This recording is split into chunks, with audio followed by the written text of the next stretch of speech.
वो भी तो सुप्रीम कोर्ट की जजमेंट है। आप इसमें एक कंफ्यूजन है, आप लोग कहते हैं मिनिमम वेजेस एक्ट, उसकी तनख्वाह बनती कुछ 17,000 के करीब। तो डेली वेजर्स की अगर हम बात करें तो इनकी जो डिमांड्स हैं वो रेगुलाइजेशन पॉलिसी और मिनिमम वेजेस एक्ट की अगर हम बात करें तो इनका कहना है कि minimum wages act as per Delhi UT हमें जो है वो दिया जाना चाहिए। तो बाकी जिस तरह से यहाँ पर अमित शाह देश के होम मिनिस्टर जो है वो आने वाले हैं, तो इनका क्या कहना है इसको लेकर, क्या इन्हें यहाँ पर रेगुलाइज किया जाएगा उससे पहले तो इन्होंने क्या कुछ बताया हुआ है इसको लेकर आगे आप ये वीडियो देखेंगे। और बाकी अगर आप चैनल पर नए हो तो चैनल को आप ज़रूर से सब्सक्राइब करें, क्योंकि यहाँ पर किसी भी टाइम आपके लिए जो है वो कोई भी फ़ैसला लिया जा सकता है। तो जैसे ही आपके रिगार्डिंग यहाँ पर कोई फ़ैसला लिया जाता है तो मैं आपको इसी यूट्यूब चैनल पर सबसे पहले यहाँ पर आपको अपडेट कर लूँगा। तो आप चैनल के साथ आप जुड़े रहे, चैनल को सब्सक्राइब करके रखें। जो भी आपके रिगार्डिंग कोई लेटेस्ट अपडेट आती है तो वो मैं आपको सबसे पहले आपको यहाँ पर प्रोवाइड कर लूँगा। तो आगे क्या कुछ कहना है हमारे डेली वेजर्स का, आगे आप ये वीडियो देख लीजिए।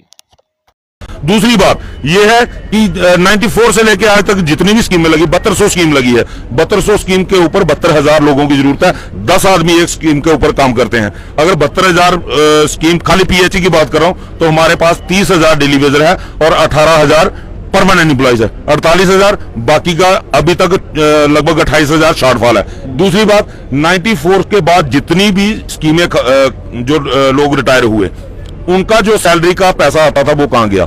बजट तो बराबर आ रहा है ना सैलरी का, वो बजट कहां गया? कौन खा रहा है उस बजट को? लगातार रिटायरमेंट होती जा रही है। तब 30,000 के आसपास थी। आज मेरे ख्याल में अगर जम्मू प्रोविंस की बात करूं तो 10,000 परमानेंट एम्प्लॉइज नहीं है। लगाते हो आप डेली वेजर को, ये काम आप डेली वेजर से लेते हो, फिर कहते हो हमारे पास ऑप्शन नहीं है कि गलत तरीके से लगे। अगर गलत तरीके से लगाया, जिन लोगों ने लगाया उनके ऊपर कार्रवाई करो ना। अगर आपने कहा कि सुप्रीम कोर्ट की जजमेंट है, तो वो जजमेंट है कॉन्ट्रैक्ट वर्कर के लिए, कंसोलिडेटेड वर्कर के लिए, ना कि डेली वेजर के लिए। डेली वेजर का उसमें कहीं कोई जिक्र नहीं है। वो उमा देवी वर्सेस कर्नाटका स्टेट का है और वो 2006 की जजमेंट है। दूसरी बात, अगर सुप्रीम कोर्ट की जजमेंट पे चलना है, equal pay two equal work यहां पे लागू क्यों नहीं हो रहा? वो भी तो सुप्रीम कोर्ट की जजमेंट है। आप इसमें एक कंफ्यूजन है, आप लोग कहते हैं मिनिमम वेजेस एक्ट। जब हम मिनिमम वेजेस एक्ट की बात करते हैं तो मिनिमम वेजेस एक्ट आज का नहीं, ऑलरेडी जम्मू कश्मीर में लागू है। उसमें सिर्फ वेज आपकी एनहांस करनी है।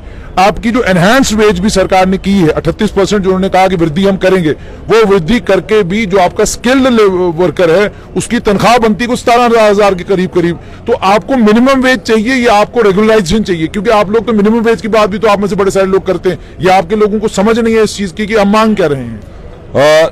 आपने बिल्कुल सही कहा कि कुछ लोगों को इसकी समझ नहीं है, लेकिन हमारा आप कभी मेमोरेंडम देखो, मैं उसमें सीधा क्लियर कट लिखा है minimum wages act as per Delhi UT. Delhi UT का 618 रुपए पर डे है। अगर सरकार ने इसको, अगर वो मिल जाता तो फिर रेगुलाइजेशन नहीं, रेगुलाइजेशन तो पहली डिमांड है। जो रेगुलाइजेशन, अगर मान लो कि 10 साल का क्राइटेरिया बनता है, 10 साल के पीरियड में जो लोग नहीं आते हैं उनको फिलहाल मिनिमम वेज एक्ट हम मांग रहे हैं दिल्ली यूटी का। लेकिन हमारी पहली डिमांड जो है वो है रेगुलाइजेशन पॉलिसी। तो जो अभी मिनिमम वेजेस को लेकर उन्होंने प्रपोजल लाया है जिसमें उन्होंने कहा है कि हम इतना बढ़ाएंगे, क्या आपको कबूल है वो? देखिए सर, वो मिनिमम वेज रिवाइज हो रहा है, उसमें हमारा डेली वेजर आज की डेट तक उसमें कंसीडर नहीं होता, क्योंकि वो अनऑर्गेनाइज सेक्टर के लिए है। जब तक डेली वेजर को शेड्यूल्ड एम्प्लॉयमेंट के अंदर कंसीडर नहीं किया गया, वो हमारे ऊपर एप्लीकेबल जो है वो नहीं होगा। इसलिए हमारी डिमांड जो है तीसरे नंबर की minimum wages act as per Delhi UT है। जो हम ले रहे थे पहले 225, वो भी मिनिमम वेजेस एक्ट ही था, लेकिन पहले स्टेट अपनी मर्जी से चलती थी, वो जो प्राइवेट सेक्टर में देती थी वो हमें देती थी। लेकिन अब अगर केंद्र के कानून लागू हैं तो हम कहते हैं कि अगर यूटी आपने बनाया है, परमानेंट एम्प्लॉइज को आपने यूटी के बेनिफिट दे दिए, चाहे वो चिल्ड्रन अलाउंस था चाहे वो एलटीसी थी, उनको अगर आपने दे दिया तो हमें क्यों छोड़ दिया? हमें भी minimum wages act as per Delhi UT दे दीजिए। अच्छा, ये डिमांड हमारी। मुझे अंत में ये बताइएगा कि केंद्रीय गृह मंत्री अब 4 तारीख को आ रहे हैं जम्मू कश्मीर, क्या आप उम्मीद करते हैं कि आए अपने भाषण में कहीं पर आपका जिक्र भी करें? देखिए, हम उम्मीद बिल्कुल करते हैं कि वो आए और इस जो पिछले 28 साल से डेली वेजर का शोषण हो रहा है उस शोषण से हम लोगों को आजादी दें।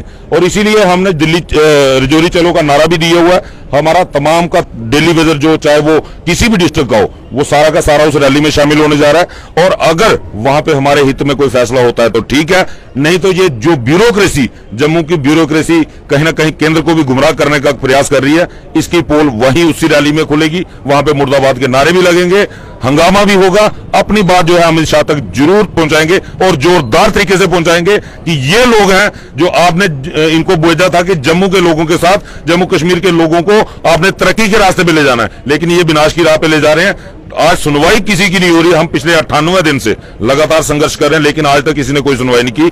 इसीलिए अब हमारा अगला यही कार्यक्रम है। जैसे अमित शाह जी रजौरी आते हैं, हम भी वहां पे जाने वाले हैं। और अगर इससे पहले प्रशासन चाहता है कि वहां कोई हंगामा खड़ा ना हो, उनकी भी इंसल्ट ना हो, तो इससे बेहतर है कि उनके आने से पहले पहले हमारी पॉलिसी के ऊपर सरकार कोई फैसला करे। बहुत बहुत शुक्रिया। तो आपने सुन लिया कि पीएचई के डेली वेजरों का साफ तौर पर यह कहना है कि हमारी रेगुलराइजेशन की पॉलिसी के ऊपर सरकार फौरन फैसला करे।